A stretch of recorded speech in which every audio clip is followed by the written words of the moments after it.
Les derniers jours d'octobre 2003 ont apporté de fortes pluies sur les ruines à l'extérieur de Mexico. Et quand les tempêtes sont passées, le sol près du plus ancien temple du complexe s'était ouvert. Un étroit gouffre, à peine 1 mètre de large, était apparu au pied du temple du serpent à plumes. Sergio Gómez Chavez, archéologue à l'Institut national du Mexique, y a braqué une lampe torche et n'a vu que l'obscurité. Alors il s'est noué une corde autour de la taille et ses collègues l'ont descendu dans la terre.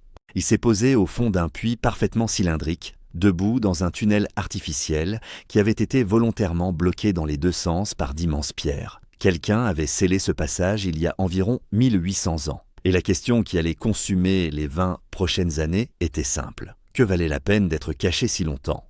Ceci est Teotihuacan, et quelque chose en son centre a été construit pour être enterré. Pour comprendre ce que Gómez avait trouvé dans l'obscurité, il faut d'abord se tenir à la surface et prendre la mesure de l'immensité du lieu au-dessus.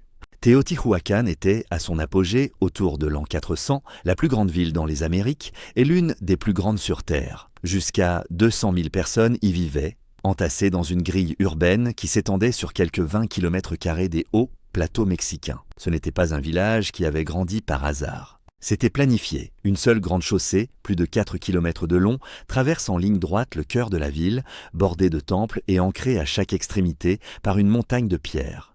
Et toute la ville est inclinée, délibérément, d'environ 15 degrés à l'est du nord, alignée sur quelque chose dans le paysage ou dans le ciel qui importait à ses bâtisseurs. Ils ont élevé des pyramides qui faisaient écho aux silhouettes des montagnes derrière elles. Ils ont inventé une façon de construire, un panneau de pierre en pente qui allait se répandre à travers la Mésoamérique pendant 1000 ans après eux. Et voici le fait qui devrait vous glacer. Nous ne savons pas qui étaient ces gens, nous ne savons pas comment ils s'appelaient eux-mêmes, quelle langue ils parlaient, ou quel nom ils ont donné à la plus grande ville de leur monde. Ils ont laissé des monuments qui éclipsent presque tout autour d'eux, et ils n'ont laissé aucun moyen de lire qui les avait fabriqués. Chaque nom que vous avez jamais entendu pour ce lieu est emprunté. Teotihuacan, l'avenue des morts, la pyramide du soleil, la pyramide de la lune, tout cela a été nommé non pas par les bâtisseurs, mais par les Aztèques, qui sont arrivés ici 1000 ans plus tard et ont trouvé la ville déjà silencieuse, déjà ancienne, déjà vidée de ceux qui l'avaient élevée. Ancrer ce que cette distance signifie réellement. Quand les Aztèques parcouraient ces avenues, eux-mêmes les maîtres d'un puissant empire, cette ville était pour eux aussi ancienne et aussi étrange qu'un château médiéval l'est pour nous. Ils regardaient les pyramides et les temples en ruine et ne pouvaient pas imaginer que de simples hommes les avaient construites. Alors ils ont décidé que les dieux les avaient construites. Ils l'ont nommé Teotihuacan, un mot qui est venu à signifier le lieu où les hommes deviennent des dieux, ou le lieu de naissance des dieux. Et ils ont traité la métropole vide comme un sol sacré, faisant des pèlerinages pour vénérer parmi des ruines dont la véritable histoire était déjà perdue. Voilà l'étrange fondation sur laquelle repose tout le reste de cette histoire.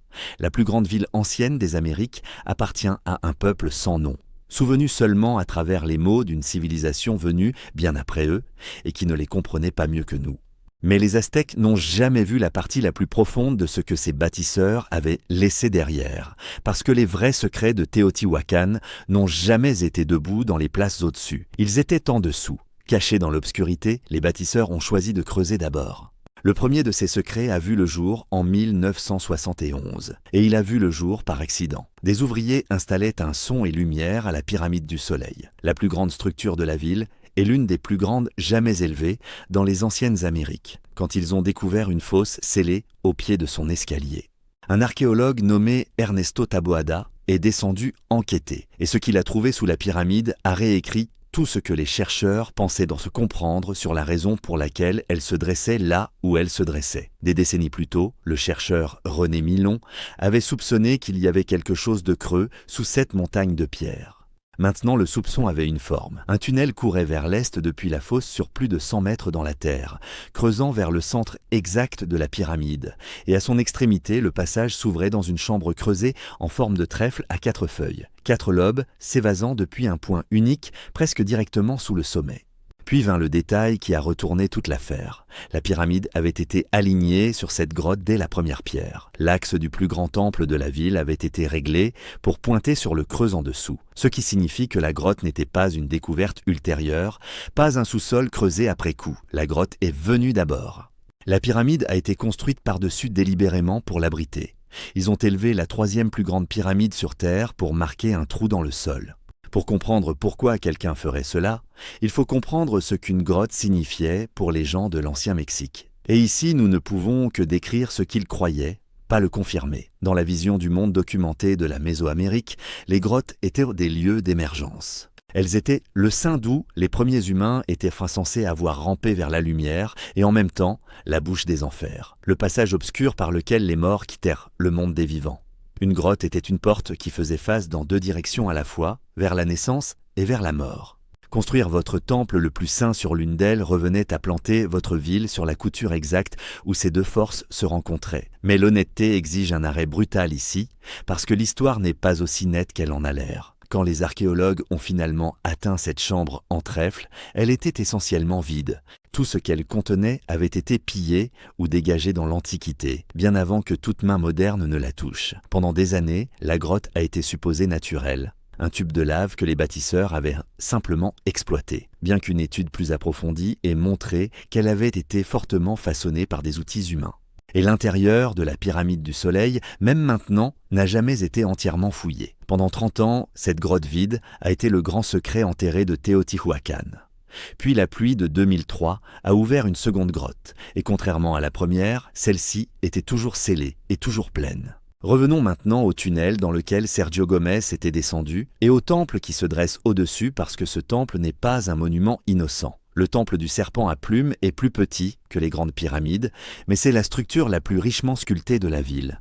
Sa façade encombrée de têtes de serpents en pierre, et quand les archéologues ont creusé sous ces marches dans les décennies avant Gomez, ils ont trouvé quelque chose qui assombrit tout le reste de cette histoire. Les chercheurs Saburo Sugiyama et Rubén Cabrera ont découvert des fosses communes intégrées dans les fondations de la pyramide. Des dizaines de personnes, beaucoup d'entre elles habillées en guerriers, avec les mains liées derrière le dos, enterrées vives ou tuées pour consacrer le bâtiment quand il a été élevé. Plus de 100 corps disposés en rangées soignées sous la pierre. Ce n'est pas un endroit apaisant. Le temple qui garde le tunnel scellé a été fondé sur le sacrifice humain. Le tunnel lui-même était étouffé de gravats, tassés si serrés que personne ne pouvait passer. Alors les premiers explorateurs envoyés dedans n'étaient pas du tout des personnes.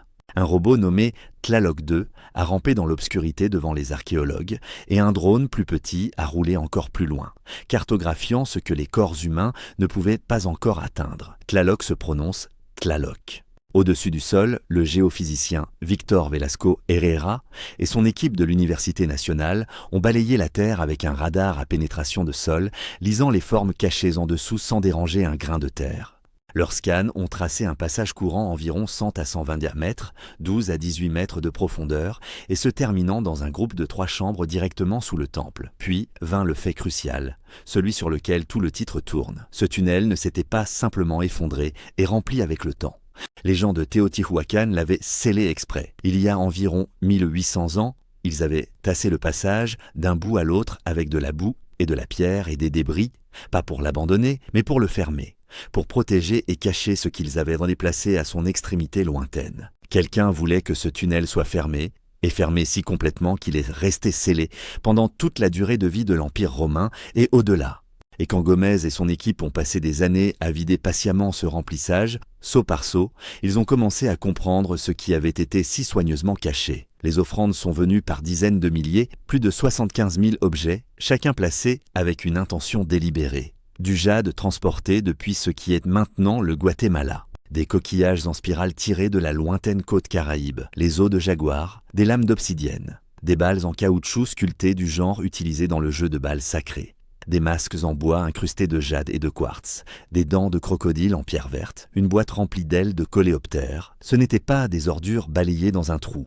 C'était une accumulation de trésors depuis tout un continent, arrangés comme un cadeau. Et puis, alors que l'équipe poussait plus loin vers les 3 chambres, les murs eux-mêmes ont commencé à scintiller. Le scintillement n'était pas un accident de la pierre.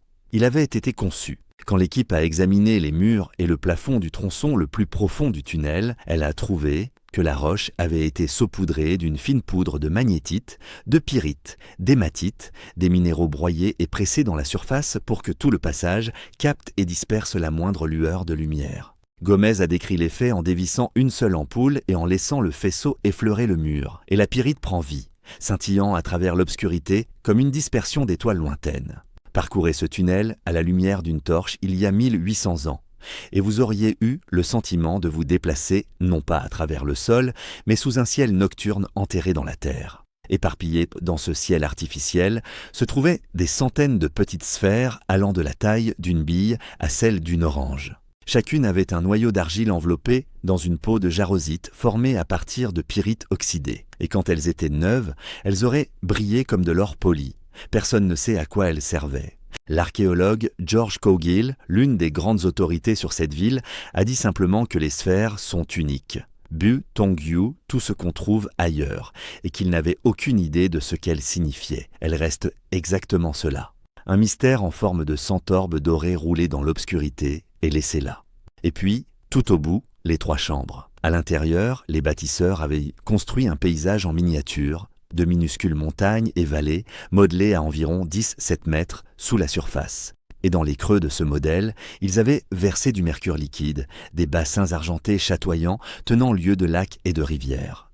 À proximité se trouvaient 4 statues sculptées en pierre verte vêtues de vêtements et de perles, leurs yeux autrefois sertis de minéraux qui auraient capté la lumière. 2 d'entre elles étaient encore à leur place d'origine, légèrement penchées en arrière, leur visage incliné comme s'ils contemplaient le point précis où, dans la croyance documentée de ces gens, les 3 niveaux de l'univers étaient censés se rencontrer. Mettez le tout ensemble et la réponse à la question se précise. Ce que Teotihuacan avait scellé sous son temple n'était pas un tas d'or, pas un coffre de richesses à garder. C'était un modèle du cosmos lui-même. Un ciel de fausses étoiles au-dessus, une rivière de vif argent en dessous, un paysage de montagnes et d'eau, et des figures posées pour veiller sur le centre de la création.